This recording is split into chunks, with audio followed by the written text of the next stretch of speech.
Ato tagali ka wato na ba? Log sa kohol. Wato na kay dalon dito. Sa ila. Magandang araw po sa inyong lahat, mga masugid naming taga-subaybay ng Algin the Explorer. Narito naman po kami maglalahad ng isang videos. Sana po ay matunghayan nyo ito hanggang sa huli.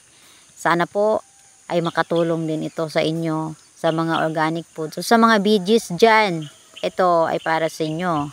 Masarap yan at masustansya. Akala nyo damo-damo lang sa palibot, ngunit ito ay pakinabang. Ayan, tingnan nyo naman. O, tumutubo yan kahit saan. Bago patabasin ni Mister, kasi ito ay basakan, mangunguha muna kami ng mga damo na nakakain. Ayan, pagmasdan yung mabuti para hindi kayo malito. Kasi maraming damo ang magkakatulad. Ayan Mister, bago mo tabasin yan, pumitas ka muna at tayo na ay magluto. Ito po ay basakan dati, pero ngayon gagawin niyang fish pan. Kaya po tunghayan nyo po yung sa susunod naming videos, no? At ilalahad namin kung paano niya gawing fish pan ito. Kasi basakan convert into fish pan. Ayan po, sa susunod naming mga videos. Dito. Sana po ay manood din kayo. Ayan, Thunder, wag magulo. Baka may ahas dyan. Ingat-ingat din.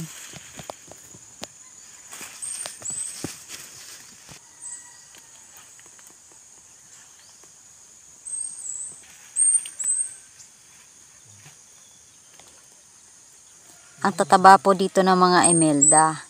Ito po ay nakakain po. Ang tawag po sa amin dito ay Imelda. Hindi po Imelda Marcos ha. Imelda grass.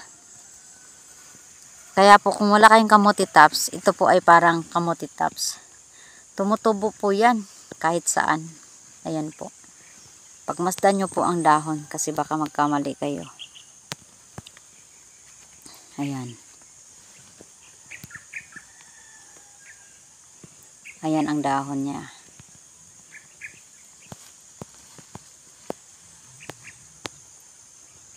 Sarap po talaga yan. Kaya si Mister, enjoy na enjoy sa pangunguha ng mga emelda grass. Masarap na po ito, lalo sa sardinas. Igisahin lang po. Ang sarap na ng kain ni Mister. Parang may lumipad na ibon. Kasi parang lumabo yung camera. Anong balita dyan, Thunder? May ahas ba?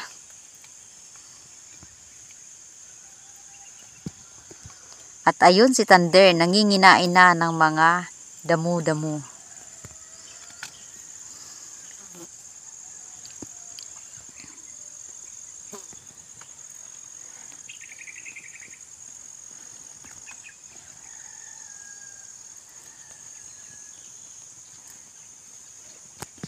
Gugulayin na po natin ang emelda grass.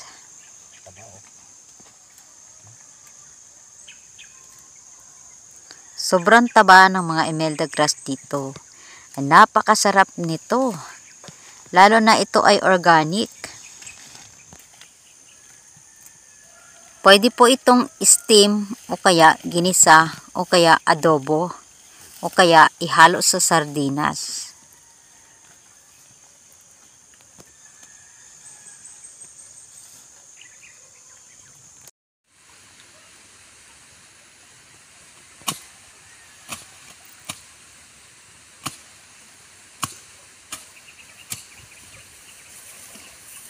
Basta malingaw dito sa bahay dito ba?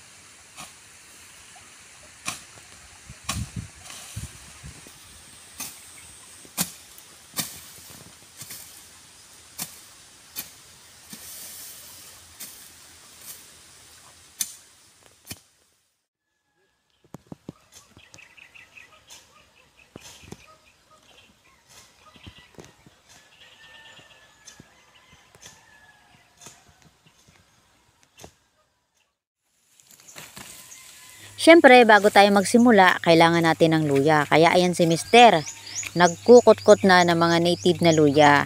Ang mga luya po dito na native ay tumutubo lang kahit saan. Ayan po, marami yan dito. Mang kaibahan po ng native na luya, ito po ay maraming ugat. Ayan po, ang lalaki ng ugat niya at saka maliliit siya. Pero matapang siya at saka medyo maanghang. Kumpul-kumpul po yan, ayan oh. Ang dami po yan kung maglaman. Kaya mas masarap po yung native na luya sa mga lutuin, no? Katulad ng mga paksiw, salad. Pinapakita po namin dahil minsan lang po itong native na luya, no?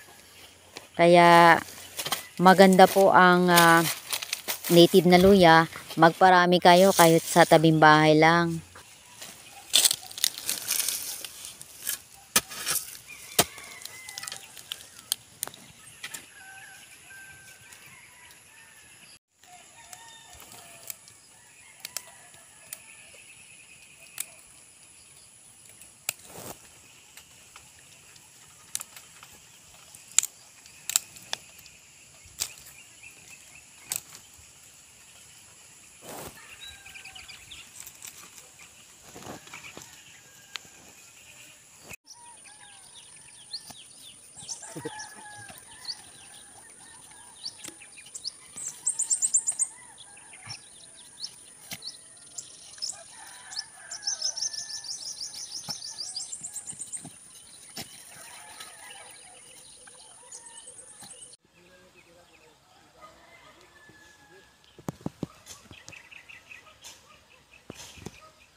Hindi na, no?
Deka Tander, tulungan natin sa tatay.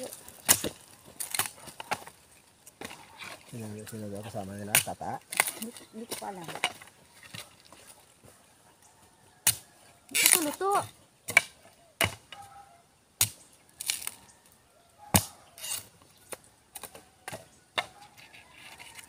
Kakain ka nito? Kakain ka nito, Tander? Kakain si Tander. Ulam. Pinalikuran naman ang camera.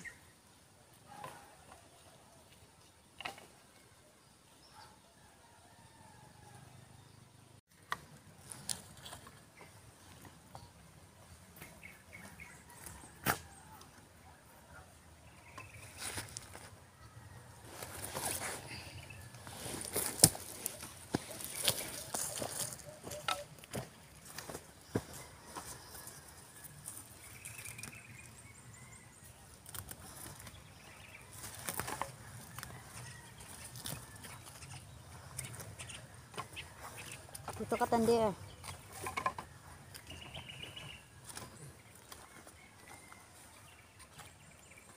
Lagyan sa taas. Ihangin natin. Ganyan. Yeah. Ganyan na, tungtong. Patong na dito.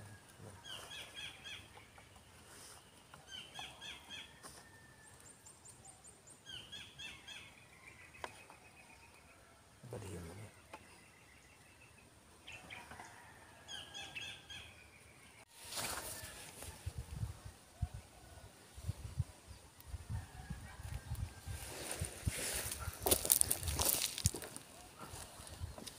Para ano? Gatong.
Mana?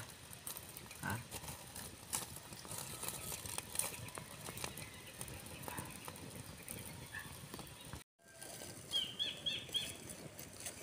Kapal pa pala yung dahon.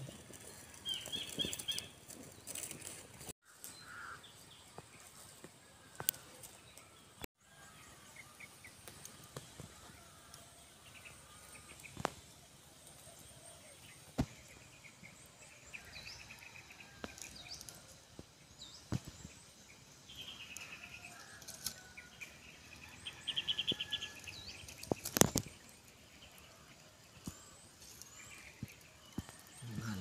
Teka na. Mahal. Dali dong.